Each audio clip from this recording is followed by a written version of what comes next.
திருச்சி சமயபுரம் மாரியம்மன் திருக்கோவில் நால்ரோடு பகுதியில் உள்ள மாரியம்மன் திருக்கோவில் நுழைவாயிலில் கனரகலாரி மோதியதில் தூணில் விரிசல் ஏற்பட்டுள்ளதுடன் எப்பொழுது வேண்டுமானாலும் விழும் அபாயம் நிலவுவதால் பக்தர்கள் மற்றும் பொதுமக்கள் அச்சமடைந்துள்ளனர். சக்தி ஸ்தலங்களில் மிகவும் பிரசித்தி பெற்ற ஸ்தலமாக திருச்சி சமயபுரம் மாரியம்மன் திருக்கோவில் உள்ளது.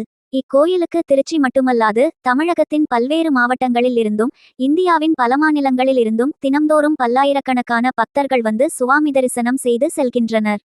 மேலும் ஆடி மாதத்தை பொறுத்தவரை ஆடி வெள்ளி, ஆடி செவ்வாய், ஆடி 18, ஆடி அமாவாசை போன்ற முக்கிய திருநாட்களில் ஏராளமான பக்தர்கள் வருவார்கள். இந்நிலையில் நேற்று நள்ளிரவு சமயபுரம் திருக்கோவிலுக்கு சொந்தமான நுழைவுவாயில் இடதுபுறத்தூணில் கனரகலாரி மோதி விபத்தை ஏற்படுத்தி உள்ளது.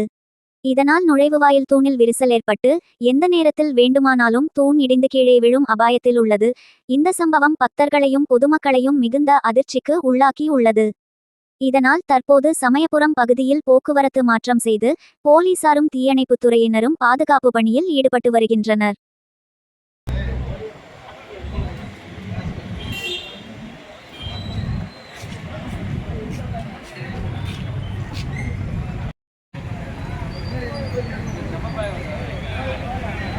கல்பனை போல் இருக்குது.